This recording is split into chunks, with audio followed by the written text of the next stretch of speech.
A notícia se espalhou rapidamente, a expectativa era geral. O filho ilustre da cidade, a prata da casa, aquele que havia tirado Nazaré do anonimato e que se tornava cada vez mais famoso por causa de seus prodígios, agora estava de volta. Tinha tudo para aquele ser um grande momento, tanto para os habitantes de Nazaré como para Jesus. Só que não. O que realmente aconteceu foi uma grande confusão. Eu sou o Matheus Diniz. E eu sou Neila Oliveira. E você está no canal LaMed, onde você estuda a Bíblia de um jeito diferenciado. Os nossos abraços dessa semana vão para os adolescentes Carlos Henrique, Maria Clara, Leonan e Maria Augusta, da Igreja de Boa Esperança, Ceará. Para a base Ungidos por Deus da cidade de Alto Paraná, no Paraná. Para a base Geração Escolhida da cidade de Ilhéus, Bahia. Base Nova Geração da cidade de Ariquemes, Rondônia. Para a base Saluz da cidade de Autônia, Paraná. E para as adolescentes Gabi e Amanda e a irmã dela, Rafa, que são de Tatuí, estado de São Paulo. E para você que ainda não faz parte do nosso canal, que tal se inscrever aqui e participar desse trabalho também? É um ministério que a gente tem desenvolvido com os adolescentes, com os professores. Então, se inscreva, curta, compartilhe, deixe o seu comentário. E agora, vamos para o vídeo.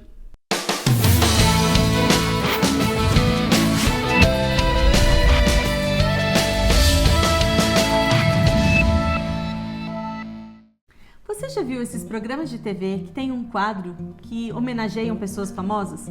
Costuma entrevistar os amigos de infância, os primeiros professores, os primos com quem eles brincavam juntos nas férias. E o repórter então costuma mostrar aquela casinha simples em que a personalidade passou grande parte da sua vida. E os vizinhos sempre têm uma história emocionante para contar. Tem aquele senhorzinho mais antigo na cidade, né? Que conta: eu sempre imaginei que ele ia ser alguém importante na vida. A fama de Jesus estava aumentando. Desde que ele realizou aquele milagre em Caná, as notícias indicavam que algo especial estava acontecendo. Alguns diziam que havia evidência de que ele era o Messias, o aguardado libertador de Israel. Outros duvidavam de que isso fosse verdade. Ainda se lembravam de Jesus brincando nas suas empoeiradas. Tudo bem que ele era diferente dos outros meninos, sempre obediente aos pais, gostava de ajudar as pessoas, ajudar os animais, observava a natureza e até era um bom carpinteiro. Alguns talvez até tinham móveis que ele mesmo fez. Mas o Messias? Será mesmo? Todo mundo estava curioso, especialmente quando Jesus chegou sábado na sinagoga e ocupou seu lugar entre os adoradores. Como que funcionava o culto na sinagoga? Bom, primeiro, o ancião começava apelando para que o povo ficasse firme, confiante de que o Messias logo viria e que esse tempo estava perto de acontecer. O Messias viria em glória e reinaria sobre Israel. Ele lideraria, estaria à frente de um exército poderoso e libertaria Israel da opressão. Quando um rabino estava presente, ele era convidado para expor o sermão, mas qualquer israelita podia fazer a leitura dos rolos proféticos. Quando eles viram que Jesus estava lá, pediram para que ele fizesse a leitura. O Shazam, um tipo de diácono, então pegava da arca os rolos com os textos e entregava para o leitor. De acordo com o comentário bíblico, a pessoa podia escolher a parte que ela iria compartilhar. No caso de Jesus, ele deve ter escolhido especificamente o pergaminho de Isaías, e ele leu exatamente o que os judeus queriam ouvir. O Espírito do Senhor está sobre mim, pois ele me ungiu para trazer as boas novas aos pobres. Ele me enviou para anunciar que os cativos serão soltos, os cegos verão, os oprimidos serão libertados, e que é chegado o tempo do favor do Senhor. Em Lucas 4, onde esta história está registrada, diz que Jesus então fechou o livro, entregou para o assistente e se sentou. A leitura era feita em pé, mas a explicação era feita com a pessoa sentada. Era um momento muito importante, tipo, senta aqui que agora a gente vai conversar sobre isso. E veja como Ellen White descreve este momento. Explicando as palavras que tinha acabado de ler, Jesus falou do Messias como aquele que libertaria o oprimido, curaria o aflito, restauraria a visão ao cego e revelaria a luz da verdade. O maravilhoso significado de suas palavras encheu os ouvintes com emoção nunca antes sentida. A onda da influência divina derrubava todas as barreiras. À medida que o Espírito Santo tocava os corações, eles respondiam com fervoroso Amém e com louvores ao Senhor. Estava tudo indo muito bem, até que Jesus declarou: Então, hoje se cumpriu a escritura que vocês acabaram de ouvir. A ficha deles caiu. Como assim? Ele está falando que nós precisamos ser libertados não dos romanos, mas do mal? Que nós é que estamos na escuridão e precisamos da luz da verdade? Quem ele pensa que é para vir aqui nos ofender desse jeito? Ele se esqueceu que nós somos filhos de Abraão? Que ele vai dizer isso para os gentios, mas para a gente não. Então alguém disse: Gente, acorda! Esse não é Jesus, filho de José, que tinha uma carpintaria aqui em Nazaré? Vocês não se lembram da família dele? Olha ali, olha, a mãe, os irmãos. Alguém pode até ter dito: Olha, é Jesus, é ele mesmo. Eu até carreguei ele no colo. E alguém então disse: Ué, mas por que ele está falando assim? Quem que ele pensa que é? Será que só porque ele foi lá para a Judéia, agora ele está se achando melhor do que nós aqui? Quem sabe o fato dele ter ido para a cidade grande mexeu com a cabeça dele. Jesus então foi ainda mais fundo e revelou o que sabia o que estava na mente deles. O que eles queriam eram provas, não é mesmo?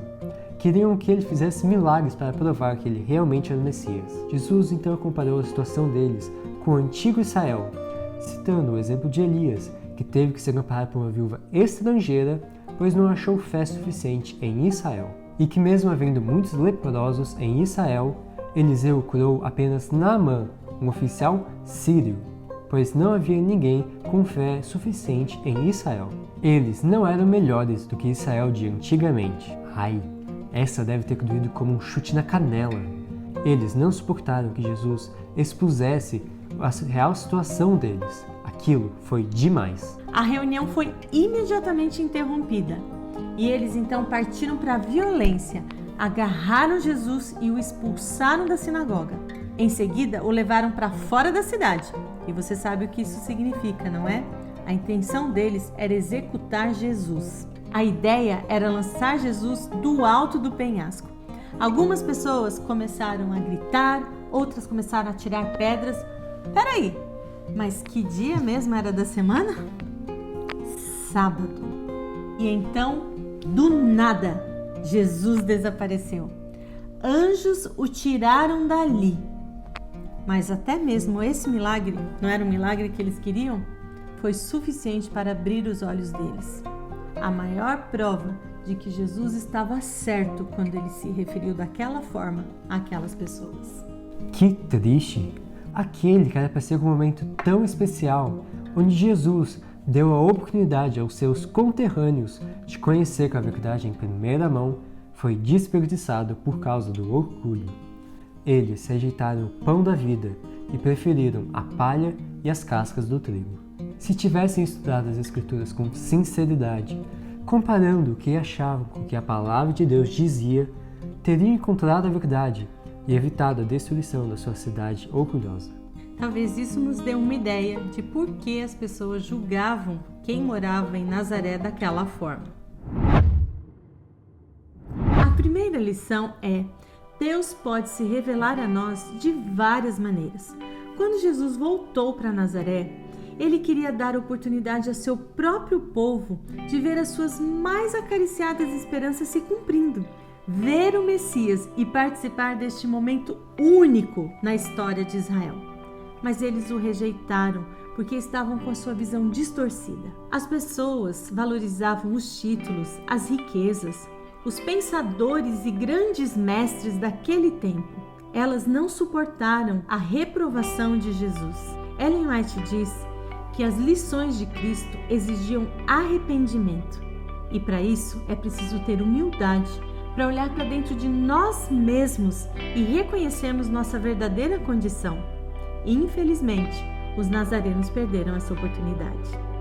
A outra lição tem a ver com o livramento dos anjos. Eles tiraram Jesus daquela situação e o protegeram do perigo. Os anjos até hoje fazem um trabalho parecido com a gente. Veja esse texto aqui. Em todas as épocas, as forças do mal têm se organizado contra os fiéis seguidores de Cristo, mas exércitos do céu cercam todos os que amam a Deus a fim de livrá-los. Na eternidade, saberemos que mensageiros de Deus diariamente acompanhavam nossos passos. Então lembre-se, você tem um anjo da guarda que cuida só de você, e na eternidade vocês vão ter muita coisa para conversar. O que isso tem a ver comigo?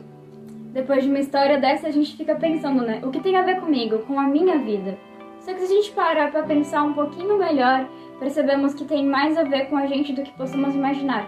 Porque quantas das vezes os nossos pais chegam pra gente falando que estamos fazendo errado ou dando algum conselho para melhorar, a gente ignora, finge que não é pra gente, segue a vida e nossos próprios caminhos.